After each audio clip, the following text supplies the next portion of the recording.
Boa noite a todos. Sejam todos bem-vindos.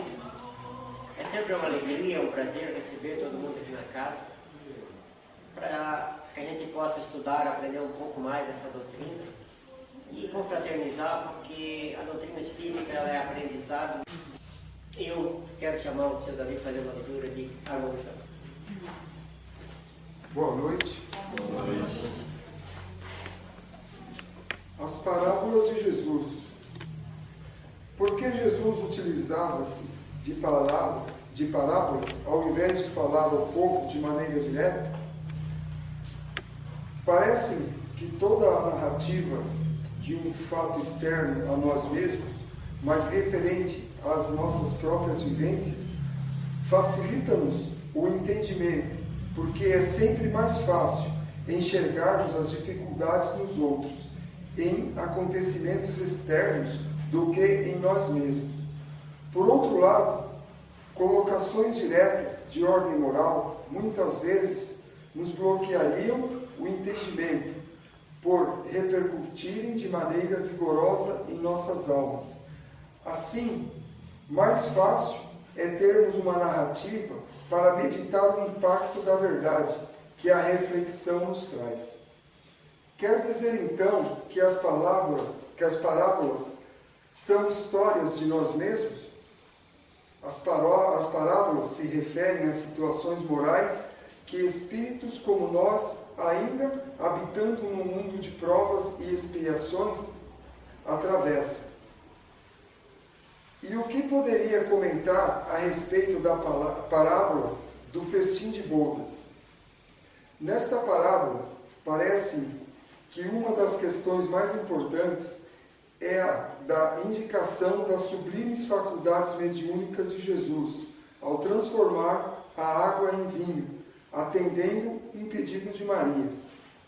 Ele atesta a possibilidade de seu espírito de, agindo como médium de Deus, atuar sobre a matéria, a água, transformando-a em sua composição, para que isso resultasse em benefício de tantos. A mediunidade de Jesus atua com certeza nas mais diversas áreas, na cura física ou espiritual, na transfiguração, no fenômeno do caminhar sobre as águas, sempre com o intuito de estimular a nossa fé em Deus e sanar as nossas dores na medida das nossas necessidades espirituais. O que ocorre até hoje é: sabemos, continuará a ocorrer através dos séculos. Essa parábola é a indicação viva do capítulo 27 do Evangelho segundo ao Espiritismo. Pedi e obtereis. As parábolas não serviriam para deixar certos entendimentos para um momento em que o homem, no futuro, pudesse compreender as coisas que na época de Jesus não seriam entendidas. Me parece que elas vieram facilitar o nosso entendimento sobre as dificuldades morais que nós atravessamos há tantos séculos, as chagas morais, as dúvidas e mesmo as virtudes nascentes de espíritos, ainda no início de sua escalada evolutiva. Como nós que vivemos encarnando na Terra, são o alvo da atenção das parábolas, considerando a possibilidade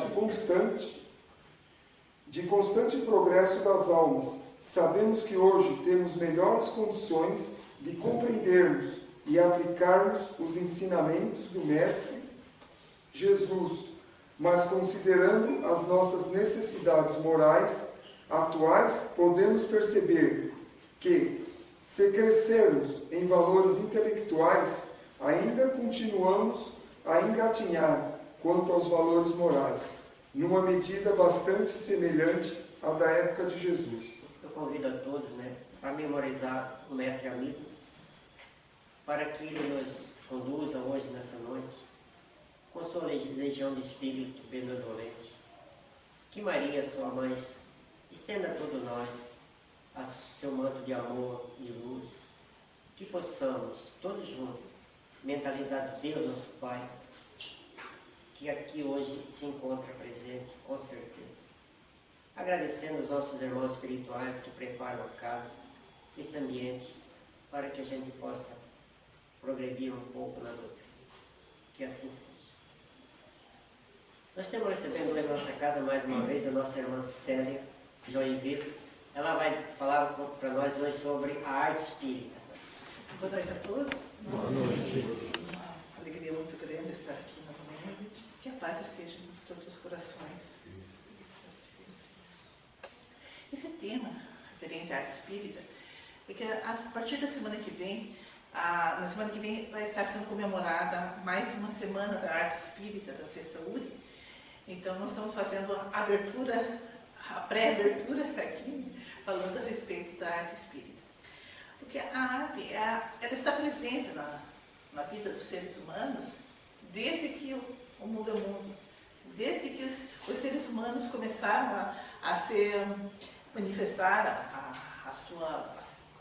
a querer colocar os seus sentimentos, eles já começaram a fazer os seus desenhos nas cavernas, representando aquilo que eles estavam vivenciando. Porque a arte é isso, né? A arte é a representação dos sentimentos, dos pensamentos e das vivências dos seres humanos. Quando a arte se propõe, é apenas utilizada de forma material, aparece todo tipo de, pode ter qualquer tipo de representação sem nenhum crivo, sem nenhum compromisso com qualquer outra coisa. Apenas com a expressividade do artista. Mas quando nós falamos de arte espírita, o fato de estar o espírita junto da arte, nós estamos colocando que há a possibilidade de utilizarmos a arte dentro dos padrões que a doutrina espírita nos coloca. Então, o que a doutrina espírita nos coloca? Que todo conhecimento deve ser utilizado para a nossa evolução.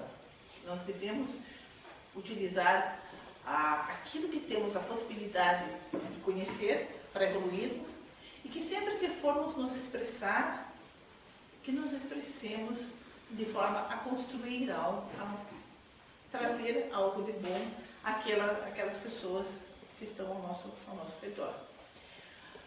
Quando se trata da arte, então, a arte, para ser considerada a arte espírita, ela vai ter esses crivos também.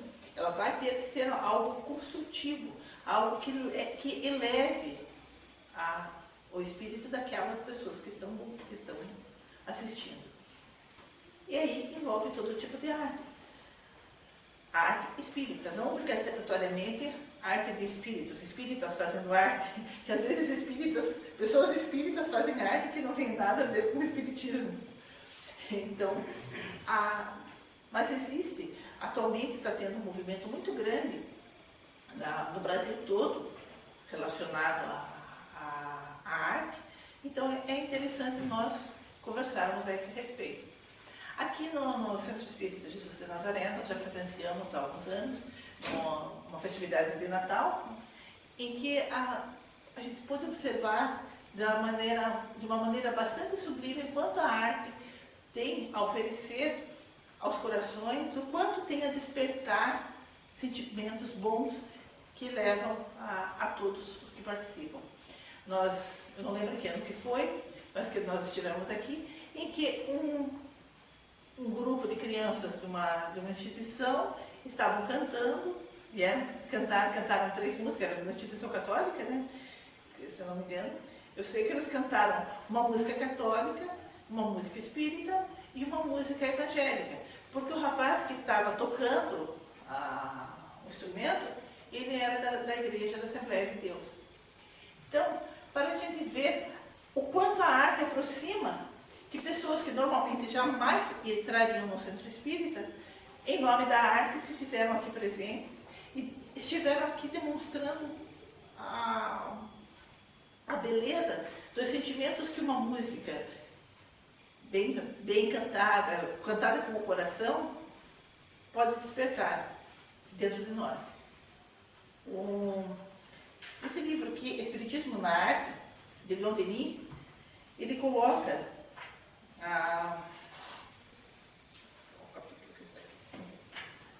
ele coloca a respeito da música o tanto que a música pode nos elevar, e de todas as artes, a música é a que mais facilmente nos auxilia a elevar os nossos pensamentos, porque ela conduz a todas as pessoas, toca o coração das pessoas, toca a sensibilidade, e como ele coloca aqui, todos os seres são sensíveis à música.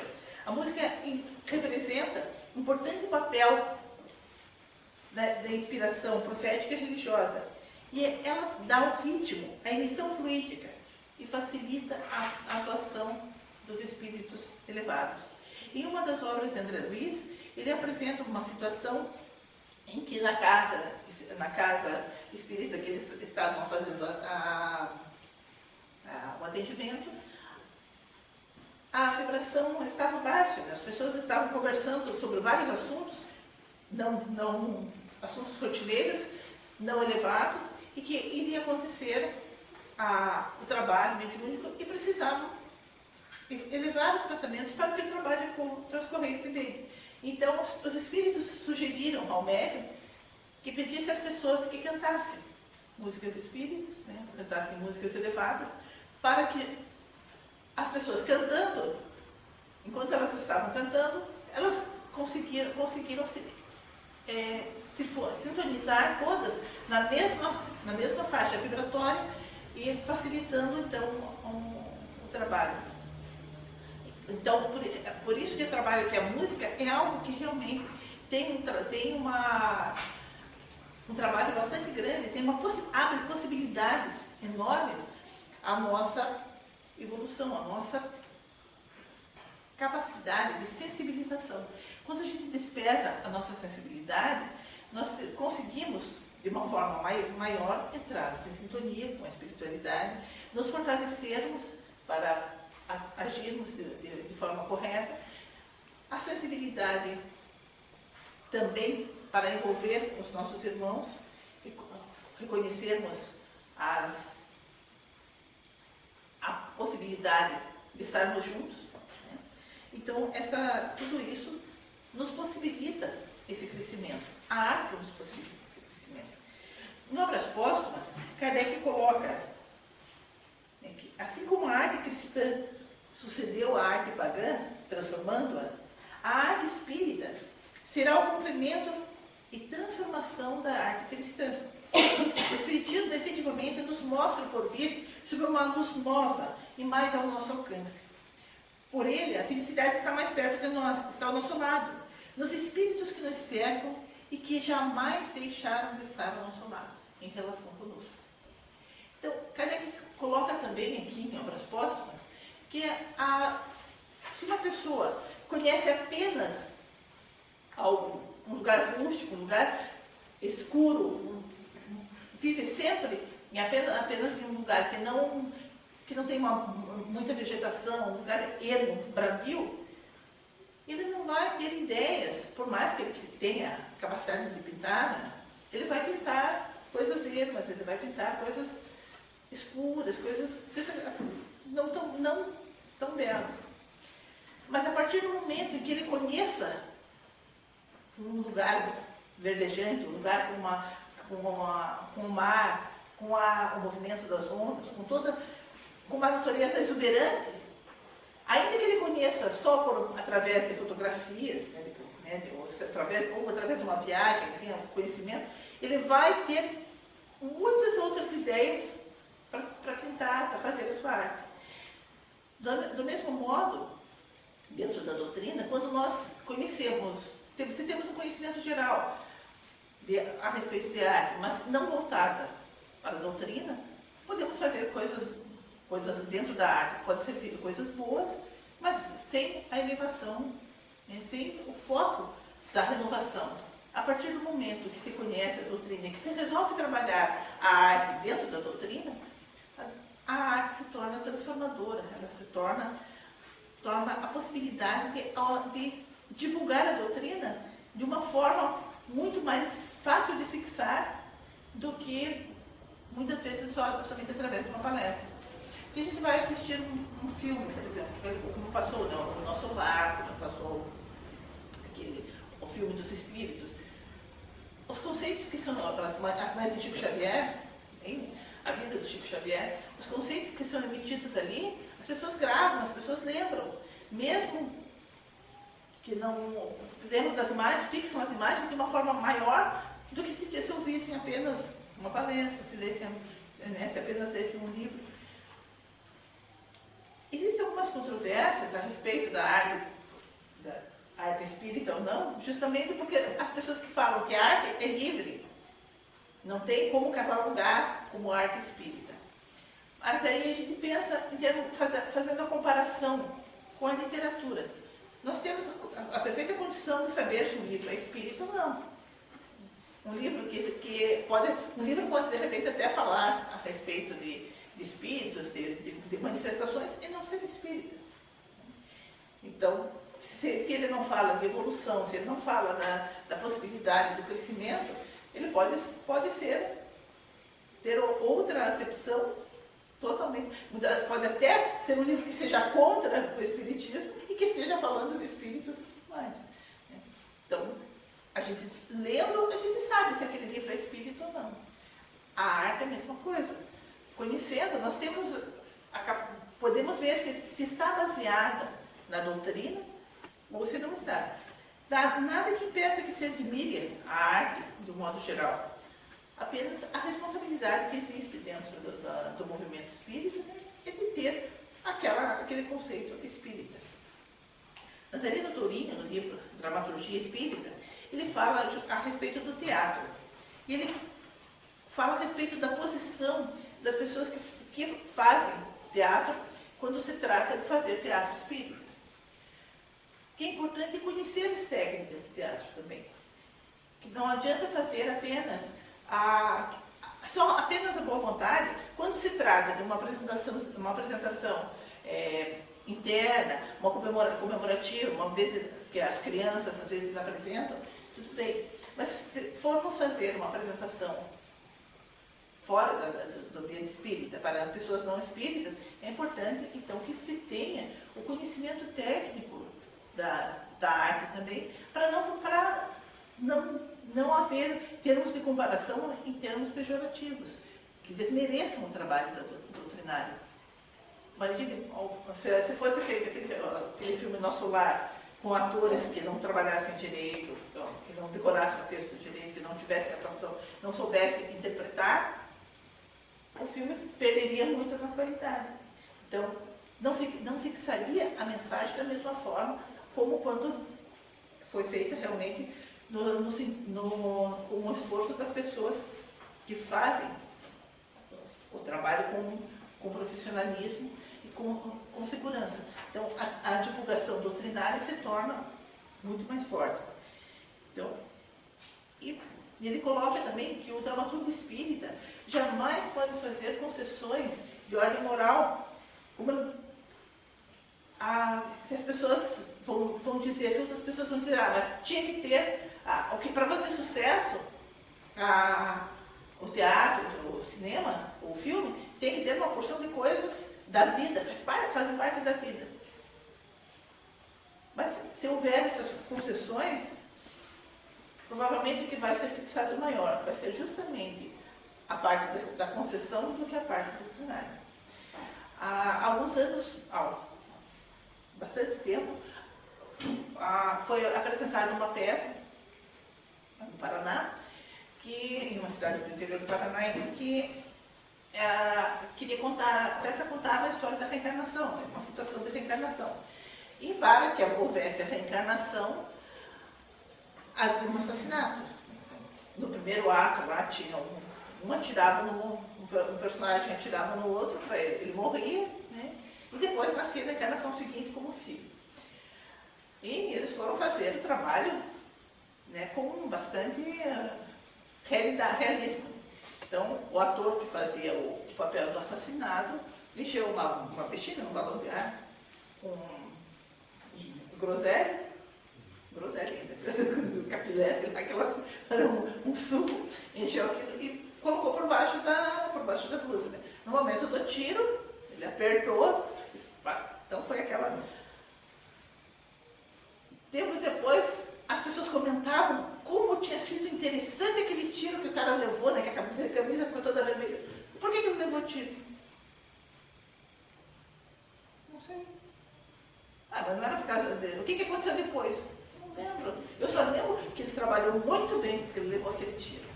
Ou seja, fixou unicamente o momento da violência e o gancho que era a reencarnação, a possibilidade de reparar o erro que aparecia nos atos seguintes, foi simplesmente esquecida. Então, o cuidado que se deve ter no momento que se usa a arte para divulgar a doutrina é justamente de procurar fazer com que fixe as coisas boas e que o que fique gravado, o que sensibilize as pessoas sejam realmente os ensinamentos, as coisas que tocam o coração e não, como nesse caso, um ato de violência. Kardec perguntou aos espíritos, no Livro dos Espíritos, questão 565, se os espíritos se atentam aos nossos trabalhos de arte e se interessam por eles. Os espíritos responderam: atentam no que prova a elevação dos espíritos e o seu progresso. Kardec continuou perguntando: um espírito que haja cultivado na terra uma especialidade artística, que tenha sido, por exemplo, pintor ou arquiteto, se interessa de preferência pelos trabalhos que constituíram objeto de sua predileção durante a vida? E os espíritos novamente responderam: tudo se confunde num objetivo geral. Se for um espírito bom, esses trabalhos o interessarão na medida do ensejo que lhe proporcionem de auxiliar as almas a se levarem para Deus. Demais, esqueceis que um espírito que cultivou certa arte numa existência, na existência que o conheceste, pode ter cultivado outra em anterior existência, conforme o grau do seu adiantamento, pois tudo lhe cumpre saber para que possa ser perfeito. Ou seja, em cada encarnação, nós temos essa possibilidade de aprender algo mais. Vamos acrescentando conhecimento. Então, não significa que aquele artista tenha sido sempre a artista naquela área. Claro que alguns espíritos há que se especializam em determinada área e se tornam aqueles gênios na encarnação seguinte, como era o caso de Mozart, que aos 4 anos já compunha, porque naturalmente ele já teve outras encarnações como músico, então já havia desenvolvido e veio com o propósito de desenvolver ainda mais, com o sentido de trazer um progresso ainda maior.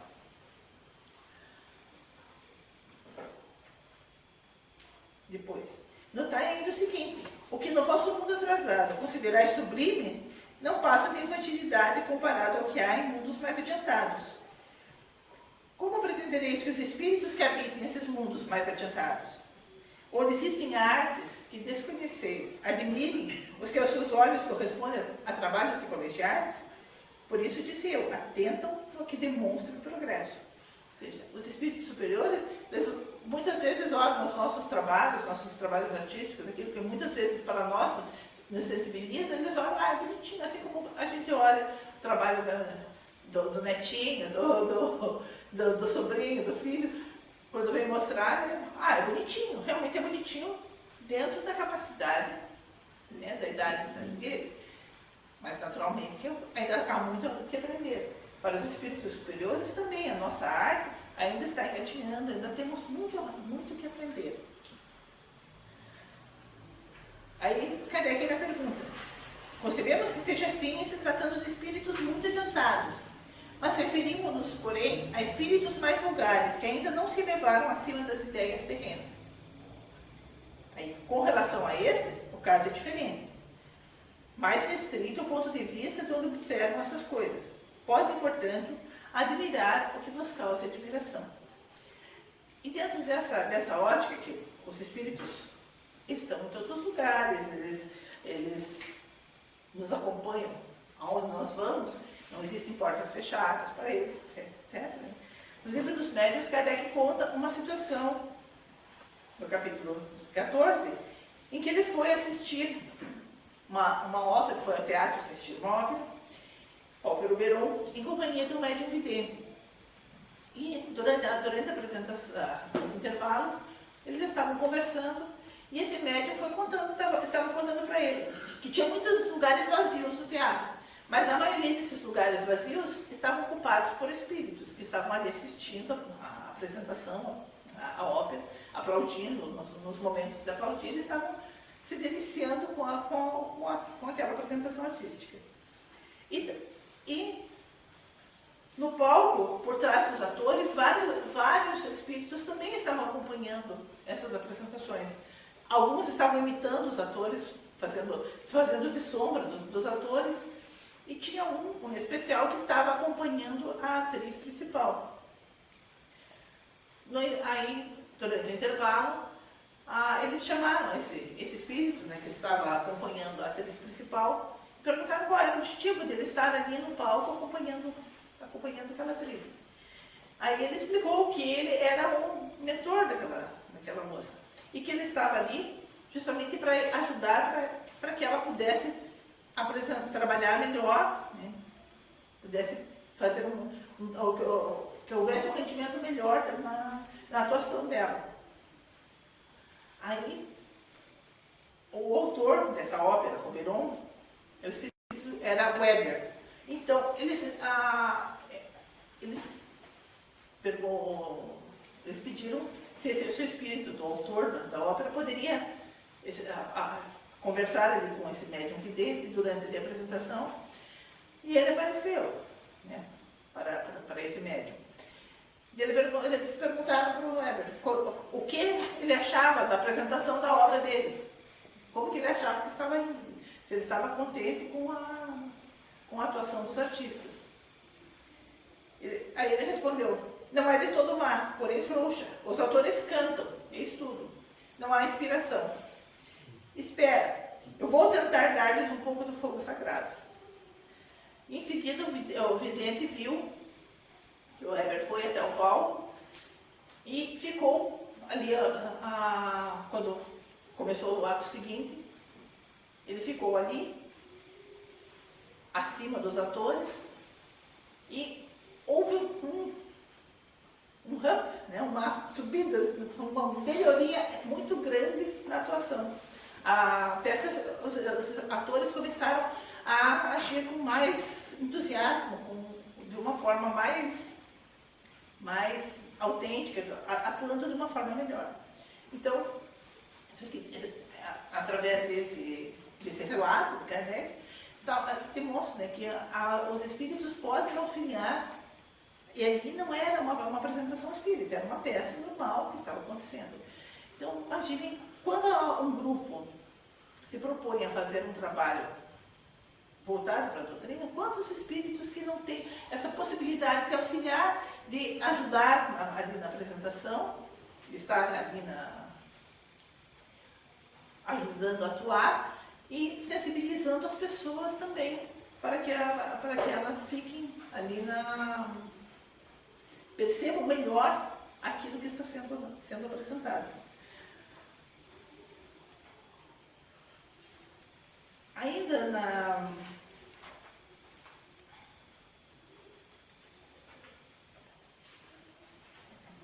Aqui nessa...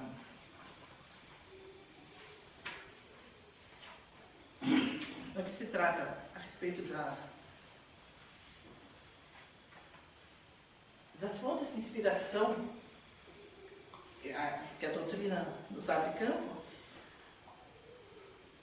há um campo inteiramente novo, imenso e inexplorado. Quando o artista houver de produzir com convicção o mundo espírita, o que acontece, as diversas moradas na casa do Pai, tudo aquilo que a dinâmica da reencarnação, da evolução, havendo buscando a inspiração nesses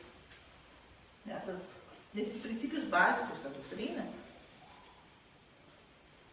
vai haver um crescimento maior da valorização do lado espiritual. Porque enquanto se atém apenas às coisas terrenas, muitas vezes há um descaso com com a moral, com a ética. E com isso, muitas vezes as pessoas deixam de se interessar pela arte pelo simples motivo das pessoas que não conseguem. Você vai assistir alguma peça, vai assistir vai assistir um show de música, e o que vê são apenas coisas degradantes, coisas que não elevam absolutamente nada. A respeito da música, Leodenis faz um comentário aqui, considerando que esse livro é de 1922, até quase 100 anos atrás. Então ele faz um comentário assim: o canto e a música, na sua íntima união, podem produzir a mais alta impressão. Quando ela é sustentada por nobres palavras, a harmonia musical pode elevar as almas às regiões celestes. É o que se realiza com a música religiosa, com o canto sacro. O cântico possui uma dilatação salutar na alma, uma emissão fluídica que facilita a ação das forças invisíveis. Não há cerimônia religiosa verdadeiramente eficaz e completa sem o cântico. Quando a voz pura das crianças e dos jovens ressoa pela abóbada dos templos, desprende-se como que uma sensação de suavidade angélica. Porém, unida a palavras malsãs, a música não é mais do que um instrumento de perversão, um veículo de torpeza que precipita as almas das baixas sensualidades, e aí encontra-se uma das causas da corrupção dos costumes da época atual. Para a gente ver a atualidade disso. Ele falou isso em 1922 e nós vemos isso até hoje. Quantas vezes as músicas realmente conduzem a sentimentos bastante desagradáveis, causam corrupção dos costumes. Então, por isso que quando a gente fala de música espírita, quando vai tratar de música espírita, é importante que não se faça, que a música seja original, que não se faça paródia. Porque quando se faz paródia, pega-se uma música de sucesso e faz a paródia, a hora que vai cantar, a gente vai lembrar da música normal. A gente vai pensar naquela música, naquela primeira música. Então, dependendo do caso, não vai despertar sentimentos bons, porque você vai ficar pensando naquela coisa, se pegar um ritmo bem terreno, sem falar mal, mas se pegar, por exemplo, um funk, pode colocar a mais linda letra lá de evolução, da reencarnação, do amor a Deus, que na hora que ele estiver ouvindo vai ser funk. Vai ter os sentimentos que desperta, né, bastante carnais, né, e não vai suprir essa capacidade de elevação. Então, toda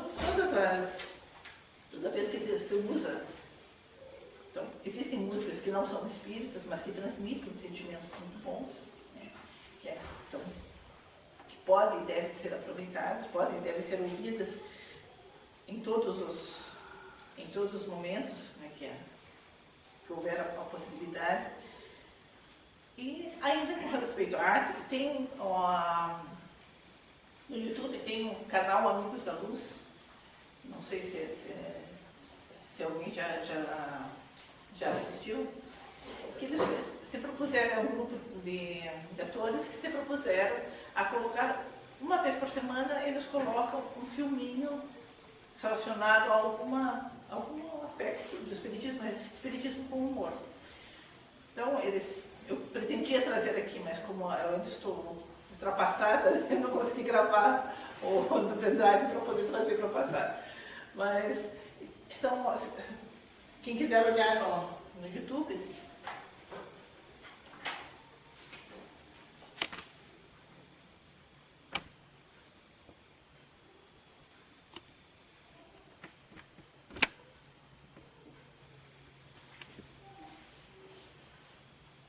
canal Amigos da Luz. Então, eles colocam várias histórias, como fazendo brincadeiras, né, com relação a situações, mas que levam a gente a pensar. Tem por exemplo, que chama Prece com Pressa, em que o cara vai deitar,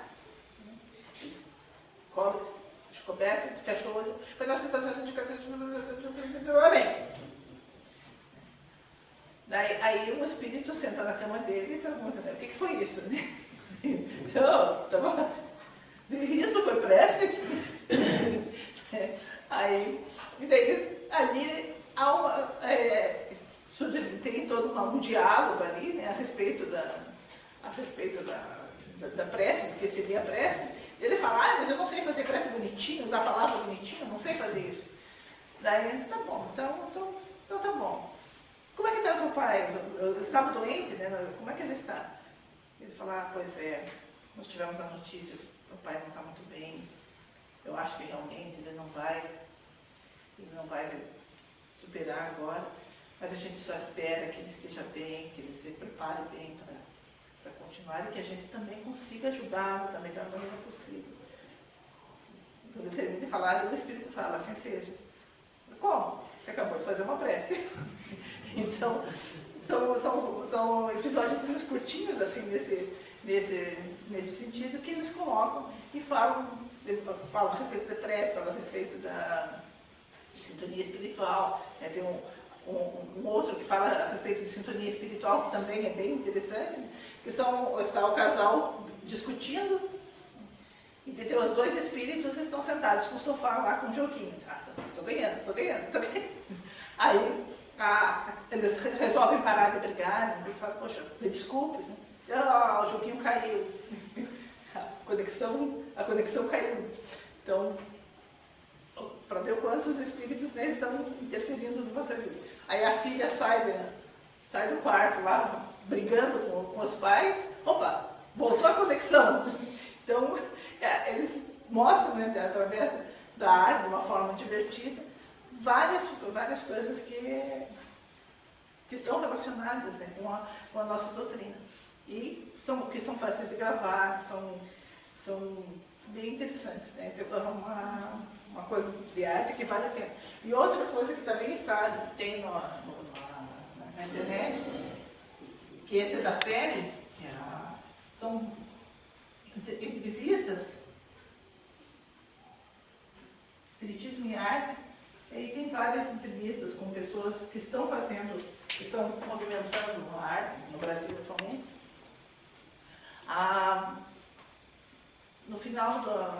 No início dos anos 2000, no final do 90, início de 2000, foi criada a Associação Brasileira de Arte e Artistas Espíritas, que estão produzindo, né, procurando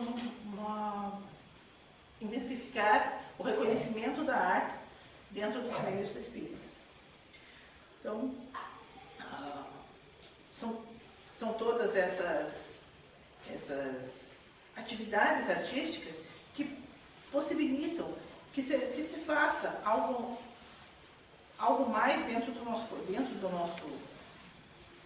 nosso coração, que possa despertar, que nos faça despertar sentimentos.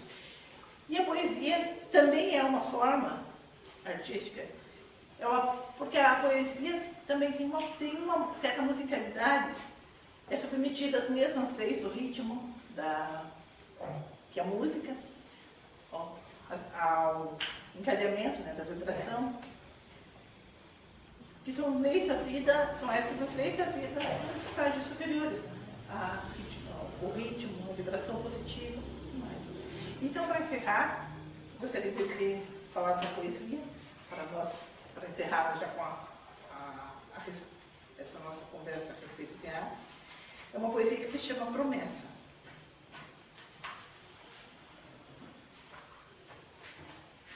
Se coloca, e através dessa poesia, está se colocando o desejo de crescer. Senhor, a minha alma está à procura do caminho que leva à evolução. Quero purificar meu coração. Quero mostrar a divina virtude.